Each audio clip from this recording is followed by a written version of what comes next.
గుండాలని faction రాజకీయాలను తట్టుకుని ఇక్కడ దాకా వచ్చాం. ఈ మధ్యన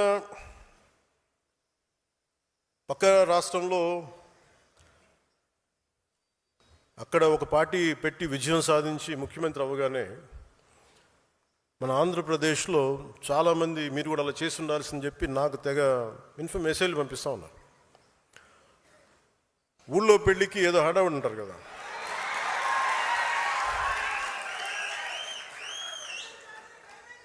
అంటే అంటే ఎలా ఉండదంటే మనకి సందులోనో మన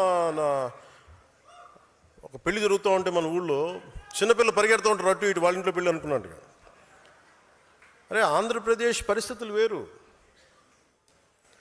సరే వీళ్ళు చెప్పినట్టుగానే మనం కూర్చొని 2019 నిలబడ్డాం. ఎక్కడ పెట్టారు? 2 చోట్ల ఓడించారు కదా. పోనీ ఎవరైనా నిలబడ్డారు ఆ రోజున నాయకులు అంటే అందరూ పారిపోయారు కదా. సో అందుకని కంపారిజన్ పెట్టకండి. నిజంగా నేను పదవే నాకు ప్రధానం అనుకుంటప్పుడు 2008లోనే యూత్ వింగ్ కాదు ఎంపీగానే పోటీ చేశాను.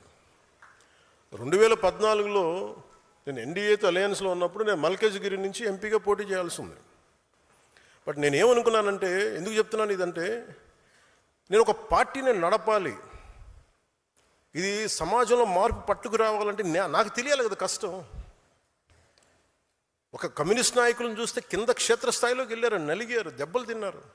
ఒక కాంశీరామ్ దెబ్బలు తిన్నాడు, నలిగారు. ఒక పార్టీని నడపడం ఏదో కూర్చోబెట్టి ఎదిగేయటం వచ్చేయటం పదవిలో కూర్చోవటం కాదు. ఎలా నడపగలవు? ఒక సమూహాన్ని నీతో పాటు నడిపించాలని నీకు ఎంత సత్తా ఉండాలి, ఎంత అవగాహన ఉండాలి నీకు. నువ్వు ఆ భావజాలను కట్టుబడి ఉంటావా లేదా అనేది మనకు తెలియాలి.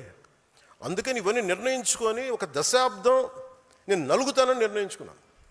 అది 2007 నుంచి మొదలుపెట్టిన ప్రయాణం 2014, 18 దాకా నడుస్తూనే ఉన్నాను.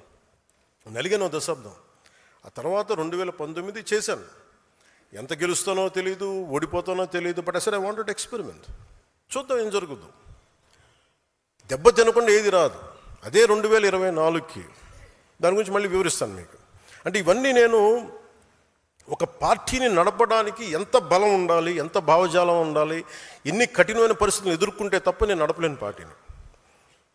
ఈ రోజున అందరూ నన్ను వదిలేసిన నేను పార్టీని చాలా ధైర్యంగా ముందుకు తీసుకెళ్ళగలను. ఆ ధైర్యం నాకు ఈ సుదీర్ఘ పుష్కరకాలం నాకు ప్రయాణం నాకు ఇచ్చింది. నాకు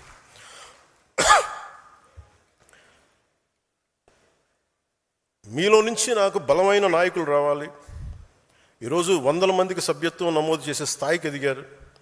రేపు వారిని ముందుండి నడిపించే నాయకత్వ బాధ్యతలను కూడా మీరే తీసుకునేలా నాయకత్వ లక్షణాలను మీరు అలవర్చుకోవాలి.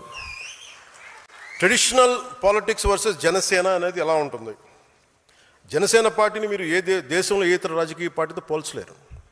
జనసేన ఒక లెఫ్ట్ వింగ్ కాదు, రైట్ వింగ్ కాదు, అది వామపక్ష భావజాలం కాదు, లేదంటే దాన్ని ఒక రైట్ వింగ్ ఐడియాలజీ కాదు.